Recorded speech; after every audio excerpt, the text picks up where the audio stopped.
नमस्कार दोस्तों।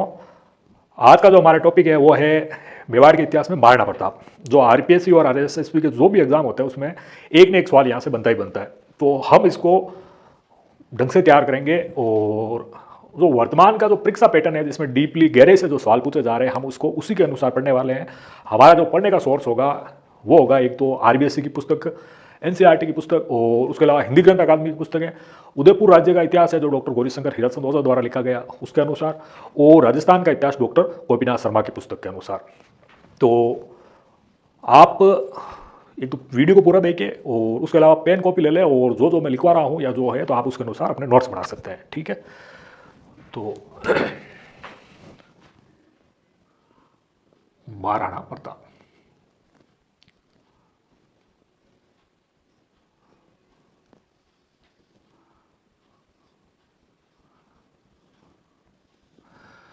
सबसे पहले तो महाराणा प्रताप का जो राज्यकाल है वो है 1572 ईस्वी से 1597 तक, यानी कि 25 साल तक इन्होंने शासन किया था। तो हम क्या क्या पढ़ने वाले हैं इनके बारे में, तो हम एक तो पढ़ेंगे महाराणा प्रताप के परिचय के बारे में, ये ठीक है, महाराणा प्रताप के परिचय के बारे में पढ़ेंगे। उसके बाद हम पढ़ेंगे महाराणा प्रताप के राज्याभिषेक के बारे में, ठीक है, राज्याभिषेक के बारे में। उसके बाद में हम पढ़ेंगे मेवाड़ की तत्कालीन स्थिति क्या थी। जब महाराणा प्रताप शासक बने थे मेवाड़ के उस टाइम मेवाड़ की तत्कालीन स्थिति क्या थी उसके बारे में, और मेवाड़ की तत्कालीन स्थिति उसके बाद में हम पढ़ेंगे जब महाराणा प्रताप शासक बन गए थे तो अकबर ने 4 शिष्टमंडल भेजे थे उसके बारे में, अकबर द्वारा भेजे गए शिष्टमंडलों के बारे में।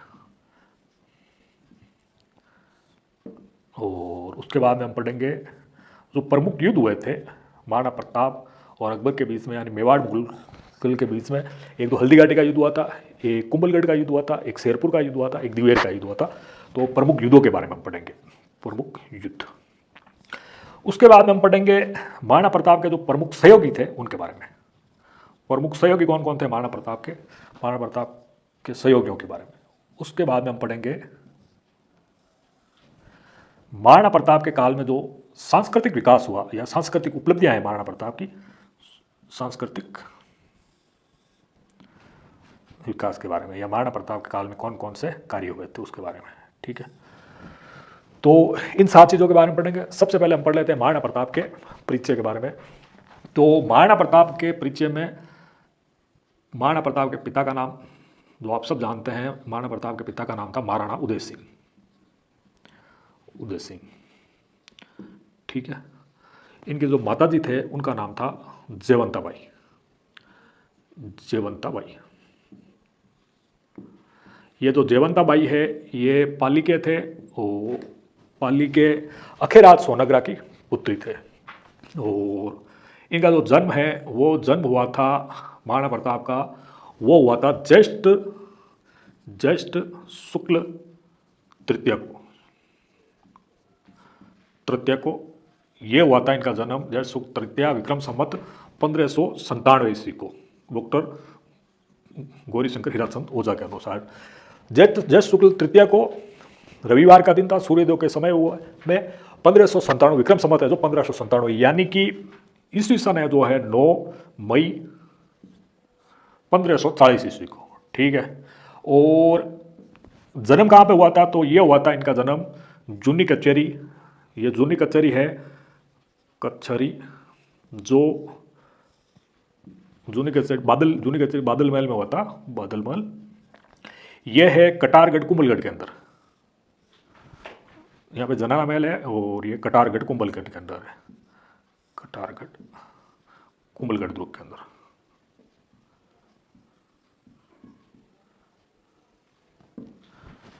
ठीक है, तो महाराणा प्रताप का जो बचपन का नाम था वो बचपन का नाम था कीका। महाराणा प्रताप के बचपन का नाम था कीका, बचपन का नाम कीका।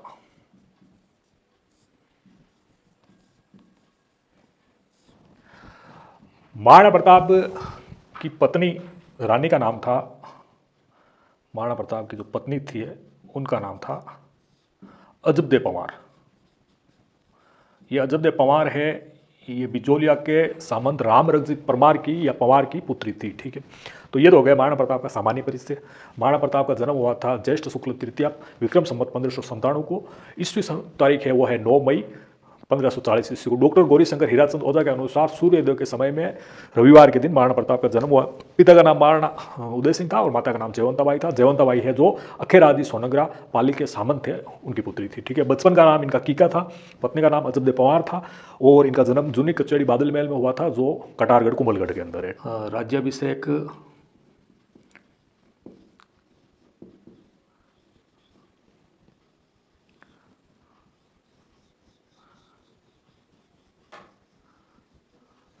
राज्याभिषेक से पहले एक बात बता देता हूँ कि महाराणा प्रताप के पिता उदय सिंह जी, इनके 20 रानियाँ थी, 25 पुत्र थे और 20 पुत्रियाँ थी।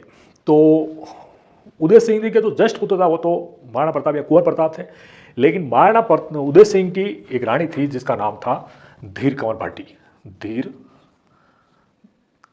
कंवर भाटी, ये धीर कंवर भाटी है, ये जैसलमेर के थे और धीर कंवर भाटी के प्रभाव में आके महाराणा उदय सिंह ने क्या किया, धीर कंवर भाटी का एक पुत्र था जिसका नाम था जगमाल।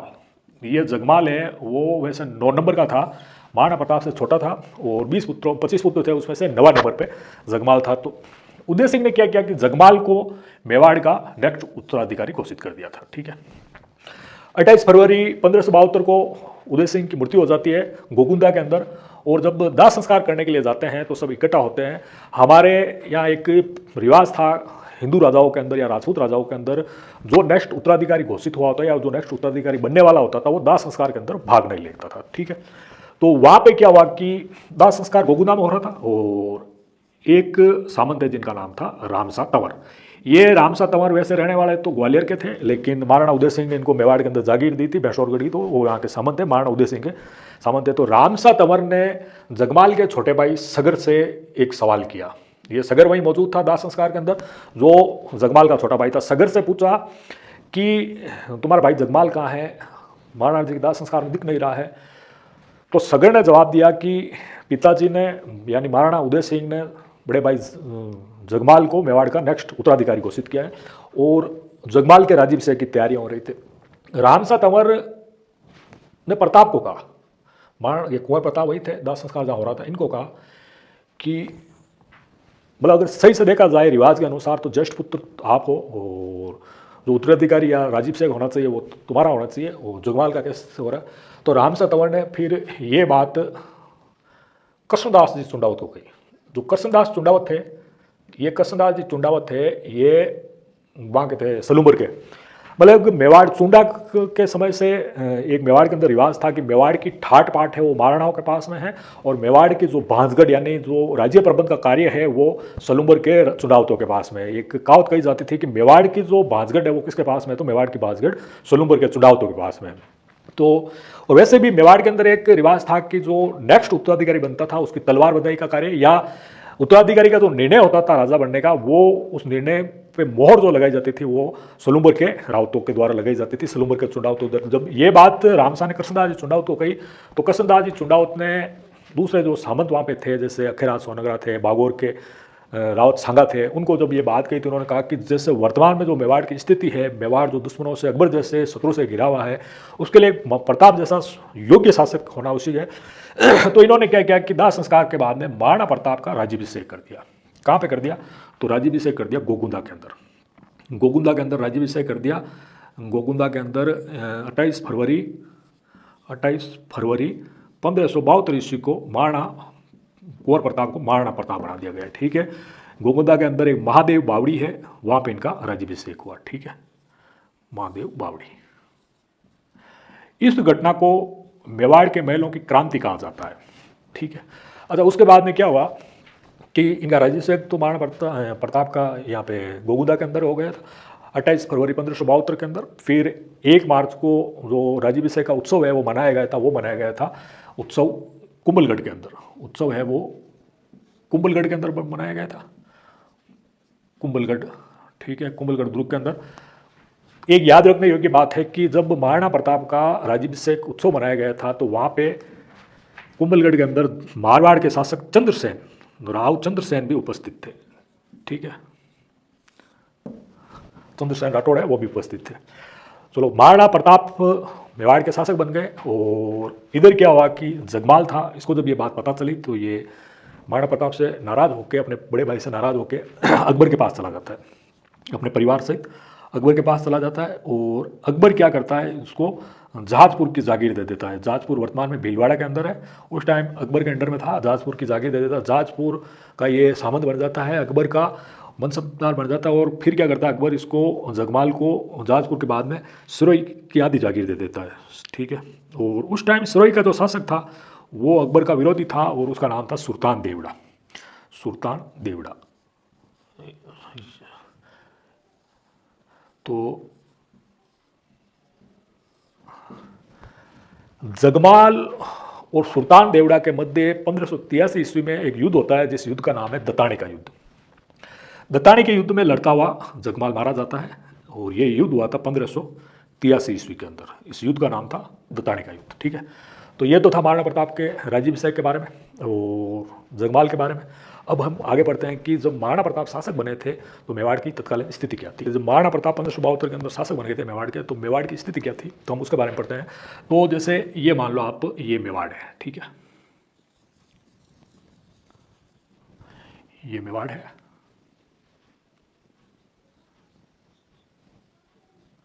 ये राउतवाटा और ये मेवाड़। 1568 के अंदर अकबर ने मेवाड़ पे आक्रमण किया था और इसने अकबर ने क्या किया कि चित्तौड़ पर अधिकार कर लिया था। जैसे यहाँ पे ये चित्तौड़ है और चित्तौड़ पे हो गया अकबर का अधिकार। यानी कि मेवाड़ का जो ये पूर्वी क्षेत्र है, ये जो पूर्वी भाग है मेवाड़ का, जो उपजाऊ था वो मुगलों के अधीन था, यानी अकबर के अंडर में था। जब महाराणा प्रताप शासक बने थे तो चित्तौड़ है वो इसके अकबर के अंडर में था। आसफ खां यहाँ का प्रशासक था। और इसके पास में जैसे मान लो यहाँ पे ये जाजपुर है, ये जो जाजपुर है ये भी मुगलों के अंडर में है। जगमाल है जो यहाँ का प्रशासक है। और ये शाहपुरा है, ये भी मुगलों के अंडर में है। और ये रायला है, ये भी इनके अंडर में। ये मांडलगढ़ है, ये भी मुगलों के अंडर में। और ये यहाँ पे बदनौर, ये जो बदनौर वर्तमान में ब्यावर जिले में आ रहा है, तो ये भी मुगलों के अंडर में था। यानी कि मेवाड़ का जो उपजाऊ क्षेत्र था, पूरी भाग था, वो मुगलों के अंडर में था। जब महाराणा प्रताप मेवाड़ के शासक बने थे तब मेवाड़ की तत्कालीन स्थिति ये थी। और यहाँ पे जैसे है कुंभलगढ़, कुंभलगढ़ के में महाराणा प्रताप का राज्याभिषेक ये उत्सव हुआ था। तो महाराणा प्रताप ने सबसे पहले क्या किया कि अपनी राजधानी है जो कुंभलगढ़ से हटा के यहाँ पे एक जगह है केलवाड़ा, केलवाड़ा लेके आए। ठीक है, पहला कार्य तो ये किया। अगर पूछ लिया जाए सवाल कि महाराणा प्रताप शासक बनने के बाद में महाराणा प्रताप ने अपनी नई राजधानी कहाँ बनाई थी, तो शुरुआत में जो नई राजधानी बनाई थी वो थी केलवाड़ा। कुंभलगढ़ से राज्याभिषेक तो गोगुंदा के अंदर हुआ था। राज्याभिषेक का जो उत्सव है वो कुंभलगढ़ के दुर्ग के अंदर हुआ था। और इन्होंने शासक बनने के बाद में अपनी जो राजधानी है जो कुंभलगढ़ से केलवाड़ा लेके आए। ठीक है, ये याद रखने योग्य बात है। ठीक है, तो मेवाड़ की जो तत्कालीन स्थिति थी वो ये थी। अब हम आगे पढ़ेंगे कि अकबर ने सुलह कुल नीति के द्वारा महाराणा प्रताप से समझौता करने के लिए या महाराणा प्रताप को अधीनता स्वीकार करवाने के लिए जो शिष्टमंडल भेजे थे, 4 लोगों को भेजा था। वो कौन कौन थे, कब कब भेजा था, क्या हुआ। क्योंकि जैसे महाराणा प्रताप जब शासक बने थे 1572 ईस्वी के अंदर, तो जैसे मेवाड़ का जो पूरी भाग है, जो उपजाऊ क्षेत्र है, वो मुगलों के अंदर में था। ठीक है, और मेवाड़ की जो सैन्य स्थिति है वो भी कमज़ोर थी। क्योंकि जैसे खानवा का युद्ध हुआ, खानवा का युद्ध के बाद में बहादुर शाह के साथ में युद्ध हुआ था उदय सिंह के समय, जब उदय सिंह छोटे थे, जब गुजरात के साथ में 1534-35 के ईस्वी के अंदर। उसके बाद में अकबर के साथ 1567-68 में युद्ध हुआ था। यानी कि मेवाड़ के जो अधिकांश वीर योद्धा या सामंत थे वो उन युद्धों के अंदर काम आ चुके थे। यानी सैन्य स्थिति थी वो मेवाड़ की थोड़ी कमज़ोर हो रखी थी। और आर्थिक स्थिति है वो भी कमज़ोर थी, क्योंकि मेवाड़ के जो उपजाऊ क्षेत्र थे, जो पूर्वी भाग है, वो मुगलों के अंडर में था। मेवाड़ की जो मेन राजधानी थी चित्तौड़, वो मुगलों के अंडर में थी। मतलब एक कवि ने तो यहाँ तक कहा है कि मेवाड़ की स्थिति वैसी है जो बिना आभूषण वाले बहू की हो, यानी कि विधवा की तरह। अच्छा, अब महाराणा प्रताप के सामने 2 रास्ते थे। एक तो ये था कि अन्य राजाओं की तरह, जैसे मारवाड़ का शासक हो गया, जयपुर वाला हो गया, बीकानेर वाला हो गया, जैसलमेर वाला हो गया, उनकी तरह यह तो अकबर की अधीनता स्वीकार कर ले, या फिर अपने पूर्वजों की बात थी वो सिद्धांतता के रास्ते पे चले, स्वतंत्रता के रास्ते पे चले, संघर्ष करे, तो महाराणा प्रताप ने संघर्ष का रास्ता चुना, ठीक है। और महाराणा प्रताप के जो मित्र राज्य थे वो थे, एक तो जैसे ईडर था, ईडर का जो शासक था नारायण दास, वो नारायण दास राठौर महाराणा प्रताप का सहयोगी था, वैसे वो ससुर भी था महाराणा प्रताप का। और सिरोही का शासक सुल्तान देवड़ा है, वो अकबर का विरोधी था, वो महाराणा प्रताप का मित्र था। और ये डूंगरपुर बांसवाड़ा प्रतापगढ़ है, ये गोइल थे, तो ये वैसे ही महाराणा प्रताप के सहयोगी थे, महाराणा प्रताप के अंडर में आते थे। और उसके बाद हम पढ़ते हैं शिष्टमंडल, जो महाराणा प्रताप, अकबर की क्या एक नीति थी जिसका नाम था सुलह कुल नीति। सुलह एक कुल नीति, सुलह कुल नीति। सुलह कुल नीति के अनुसार क्या है, अकबर ने ये एक नीति बनाई थी कि सुलह कुल, इसके अंदर क्या होता था, अकबर को ये पता था कि मुझे अगर भारत के अंदर मुगलों का राज्य अगर स्थायी रूप से रखना है, या मेरे को यहाँ का स्थायी रूप से शासक बनना है, तो मुझे अपनी नीतियों में कुछ परिवर्तन करना होगा। वो कैसे, कि मुगलों के जो पारंपरिक जो शत्रु थे वो थे अफगान, ठीक है, यानी मुगल राज्य को अफगानों से खतरा था। और इस खतरे से निपटने के लिए अकबर ने दिमाग लगाया कि मुझे जो राजपूत शासक है यहाँ के, इनको या तो अपना मित्र बना लेना चाहिए, इनको अपने अधीन कर लेना चाहिए, इनसे वैवाहिक संबंध स्थापित कर लेना चाहिए। उसके लिए उसने एक नई नीति, जो कूटनीति की नीति थी, जिसका नाम था सुलह कुल नीति। सुलह कुल नीति के अनुसार क्या होता था कि अकबर क्या करता था कि संबंधित राजा के पास में एक शिष्टमंडल भेजता था, शिष्टमंडल भेजता था, और कूटनीति के अनुसार वो अगले राजा को अपना मित्र बना लेता था, या मतलब उसको अपने अधीन कर लेता था, ठीक है। राजस्थान के अंदर ये कार्य करने में अकबर की सबसे ज़्यादा हेल्प या सहायता की थी तो अकबर के ससुर बारमल जी कछावा, और अकबर का जो साड़ा था उसका नाम था जैसे भगवंत दास जी, और मान सिंह। इन्होंने इस अकबर की बहुत सहायता की थी सुलह कुल नीति के तहत यहाँ के राजाओं को अकबर की अधीनता स्वीकार करवाने में। जैसे मारवाड़ वाला हो गया, सुरजन हाडा हो गया, और ये जैसलमेर वाले हो गए, बीकानेर के कल्याणमल और राय सिंह और पृथ्वीराज हो गए। तो सबसे ज़्यादा जो साथ दिया था ये बारमल, भगवंत दास और मान सिंह, जो आमेर के कछावा शासक थे, उन्होंने दिया था। तो इसी सुलह कुल नीति के अनुसार अकबर ने क्या किया कि सितंबर या नवंबर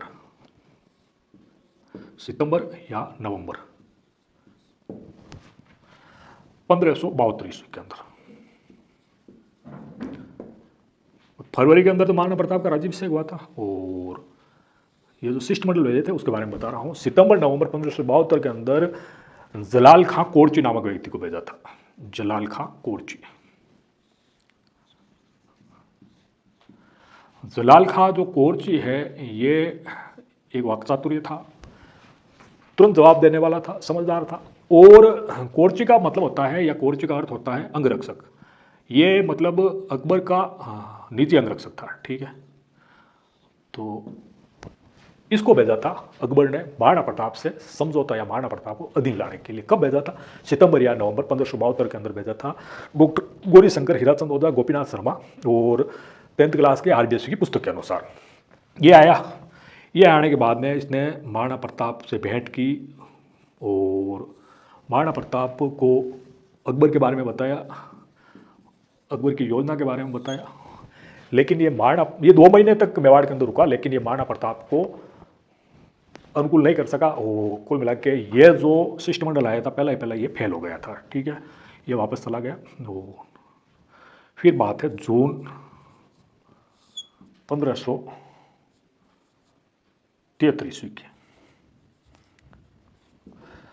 2 इतिहासकार है, एक इतिहासकार का तो नाम है मोतीबिंद खां जिसने इकबाल नामा लिखा था, ठीक है, और एक इतिहासकार है अबुल फजल जिसने अकबर नामा लिखा था। तो अबुल फजल और मोतीबिंद खां के अनुसार जून 1573 की बात है, आमेर का राजकुमार जिसका नाम था मान सिंह, ये मान सिंह गया हुआ था गुजरात अभियान पे, ठीक है, ये गुजरात अभियान पे गया हुआ था।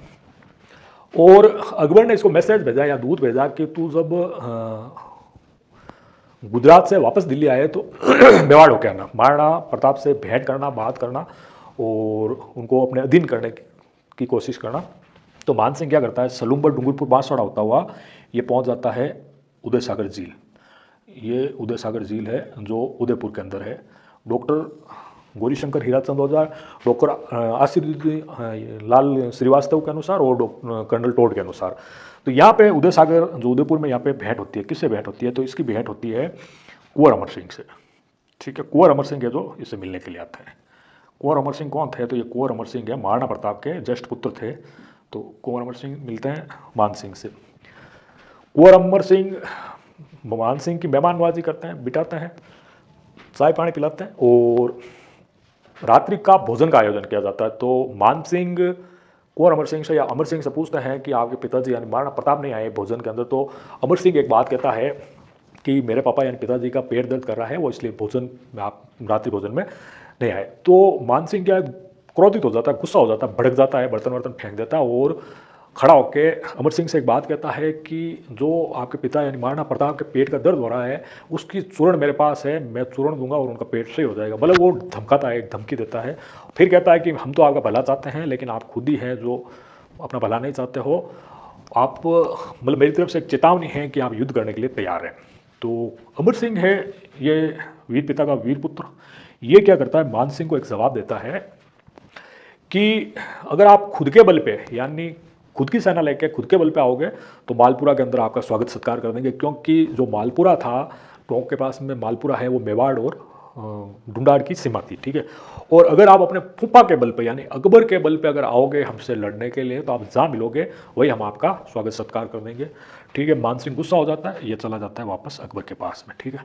महाराणा प्रताप मान सिंह के लिए जो भोजन बनवाया तो उदय सागर झील में फिकवा देते हैं मछलियों के लिए। बर्तन थे उनको धुलवाते हैं, वहाँ की ज़मीन खुदवाते हैं, गंगाजल छिड़कवाते हैं, वहाँ का शुद्धिकरण करवाते हैं। डॉक्टर गौरीशंकर हीराचंद ओझा, कर्नल टोड, डॉक्टर के श्रीवास्तव के अनुसार ये बात बता रहा हूँ वो। अच्छा, उसके बाद में तीसरा जो शिष्टमंडल भेजता है सितंबर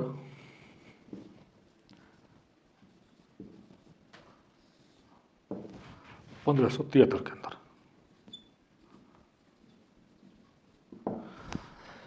आमेर का शासक था भगवंत दास।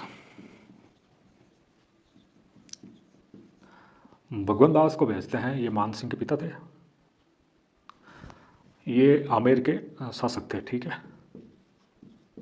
कब भेजते हैं? तो सितंबर 1573 के अंदर। तो ये शिष्टमंडल जो तीसरा शिष्टमंडल था इसमें आते हैं और भगवंत दास महाराणा प्रताप को समझाने की कोशिश करते हैं, कहते हैं कि आपकी अकबर से पार नहीं पड़ेगी, उसके पास में सेना अधिक है, वित्त अधिक है, पैसे अधिक है, ताकत अधिक है और आप है जो अकबर के अधीनता स्वीकार कर लो या अकबर के से मित्रता कर लो, उसके अधीन आ जाओ। महाराणा प्रताप उससे वापस कहते हैं कि आप अकबर के अधीनता या अकबर के जो अधीन आप शासक है वो छोड़ के मेरे से मित्रता कर लो, मैं आपके अधीन या आपके झंडे के नीचे आके लड़ने के लिए तैयार हूँ। मेरे दादा यानी महाराणा सांगा के झंडे के नीचे आपके दादा यानी पृथ्वीराज कछावा लड़े थे अकबर के दादा बाबर से। तो भगवंत दास कहता है कि मतलब ये नहीं कर सकता हूँ मैं, मेरे पिता भारमल ने अकबर को जबान दे दी या जो भी है। और ये कुल मिला के क्या होता है कि महाराणा प्रताप को मनाने के अंदर ये असफल हो जाता है और ये भी चला जाता है। और जो चौथा आता है वो चौथा आता है उसका नाम है, ये आता है दिसंबर 1573 के अंदर। और ये आता है, ये है हाँ राजा टोडरमल, ये राजा टोडरमल है, ये अकबर का वित्त मंत्री था, ठीक है। तो ये आता है, ये क्या है, ये भी महाराणा प्रताप को समझाने की कोशिश करता है, वही रुकता है महाराणा प्रताप को, कहता है कि मैं तो अकबर को अच्छे से जानता हूँ, मैं तो उसका वित्त मंत्री हूँ, उसके पास में इतने पैसे हैं, वो है, सेना है, फलाना टिकड़ा पूछना। लेकिन महाराणा प्रताप है वो खुद एक बहुत बड़े कूटनीतिज्ञ और वीर योद्धा थे, वो इन चारों में कुछ न कुछ कमी निकाल के इस जो शिष्टमंडल थे उनको अस्वीकार कर लेते हैं। ये चारों अस्वीकार शिष्टमंडल फेल हो जाते हैं और ये वापस चले जाते हैं। हमारे एग्जाम की दृष्टि से याद रखने योग्य जो बात है वो 4-5 बातें हैं, मैं वापस रिपीट कर देता हूँ। एक बात तो ये है कि महाराणा प्रताप का जन्म कहाँ हुआ था? तो कुंभलगढ़ के अंदर हुआ था। माता पिता का नाम आपको याद होगा। और अगर हिंदी तारीख से पूछ ले तो हमें याद रखना है ज्येष्ठ कृष्ण तृतीया के दिन, विक्रम संवत था 1597 ईस्वी सन है, तारीख है वो है 9 मई 1540 ईस्वी के अंदर। अच्छा, उसके बाद में महाराणा प्रताप के बचपन का नाम हमें याद रखना है तो वो है कीका। एक बात हमें जो इंपॉर्टेंट बातें हैं वो मैं एक रिवीजन कर रहा हूँ, एग्जाम की दृष्टि से हमें कौन कौन सी बातें याद रखनी है। तो इनका बचपन का नाम कीका याद रखना है। राज्याभिषेक कहाँ हुआ था? तो राज्याभिषेक हुआ था गोगुंदा के अंदर। कब हुआ था? 28 फरवरी 1572 ईस्वी के अंदर हुआ था। इस घटना को क्या कहते हैं? तो मेवाड़ के महलों की क्रांति कहा जाता है। और तलवार बधाई किसने करवाई थी? तो सलूम्बर के रावत कृष्णदास जी चुंडावत ने करवाई थी, ठीक है। इनका जो राज्याभिषेक का उत्सव कहाँ हुआ था, तो कुंभलगढ़ दुर्ग के अंदर हुआ था। तो कुंभलगढ़ दुर्ग के अंदर राज्याभिषेक का उत्सव हुआ था। उस टाइम मारवाड़ का कौन सा शासक वहाँ पे उपस्थित था, तो मालदेव का पुत्र चंद्रसेन यानी राव चंद्रसेन राठौड़ है जो, वो मारवाड़ का शासक था और वो वहाँ पे उपस्थित है। जो इंपॉर्टेंट बातें हैं वो मैं बता देता हूँ आपको। अच्छा, उसके बाद में अगर हमें ये पूछ लिया जाए कि महाराणा प्रताप शासक बने थे जब राज्याभिषेक का उत्सव कुंभलगढ़ के अंदर हो गया, तो उन्होंने एक अपनी नवीन राजधानी यानी राजधानी जो स्थानांतरित की थी, ट्रांसफर की थी, वो कहाँ की थी, तो कुंभलगढ़ से उन्होंने केलवाड़े के अंदर की थी। ठीक है। अच्छा, उसके बाद में मेवाड़ की तत्कालीन स्थिति के बारे में पूछ लिया जाए, तो के पूछ लिया जाए कि मेवाड़ के कौन कौन से क्षेत्र है जो मुगलों के अंडर में था, तो हमें याद रखना है कि मेवाड़ का जो उपजाऊ क्षेत्र है, जो पूरी भाग है, उसमें शाहपुरा, जाजपुर, रायला, मांडलगढ़, चित्तौड़ और शाहपुरा, रायला, मांडलगढ़, चित्तौड़, ये है जो बदनौर, ये है जो मुगलों के अंडर में था। ठीक है। अच्छा, उसके बाद में हमसे ये पूछ लिया जाए कि अकबर ने सुलह कुल नीति के द्वारा या महाराणा प्रताप के पास में जो 4 शिष्टमंडल भेजे थे, वो उनका क्या क्या नाम था और कौन कौन आए थे, तो इसका एक सीधा सा एक ट्रिक है, वो मैं बता देता हूँ आपको। इस ट्रिक में यह है नज्जू सिद्धि, नज्जू सिद्धि। और नज्जू सिद्धि का मतलब क्या होता है वो भी मैं बता देता हूँ। और एक है जमा बाटो, तो ये याद रखने के लिए है। तो कौन कौन से वो बताता हूँ कि न का मतलब तो होता है नवंबर या सितंबर नवंबर है, सितंबर नवंबर, ये सितंबर नवंबर, ये एकमात्र है जो 1572 के अंदर आया था। फरवरी के अंदर इनका राज्याभिषेक हुआ था महाराणा जी का, और ये सितंबर नवंबर के अंदर आ गया था 1572 के अंदर ही, 4-5-6 महीने के बाद। सबसे पहले कौन आया था कि जमा का मतलब जलाल खां कोरजी आया था। ये जून के अंदर है, ये 1573 में आया था। ये तीनों 73 में, तीन से पकड़ लेना 73। ठीक है। तो जून में मान सिंह आया था, ये सितंबर के अंदर बारमल आया था, नहीं सॉरी भगवान दास आया था, और दिसंबर में टोडरमल आया था। ये दोनों मतलब ये 3 हैं जो ये तो आए थे 1573 के अंदर, तीनों आए थे 73 के अंदर, यानी 3 से ये 3 और 73। ठीक है, याद रखने के लिए। और 72 के अंदर आया था, 72 में इनका राज्याभिषेक हुआ था महाराणा प्रताप का, और 72 के अंदर ही इसको भेज दिया था जलाल खां कोरजी को। ठीक है। तो ये तो हो गया। अब हम आगे बढ़ेंगे महाराणा प्रताप और अकबर के बीच में, यानी मुगल और मेवाड़ और मुगलों के बीच में जो प्रमुख युद्ध हुए थे उनके बारे में। ठीक है।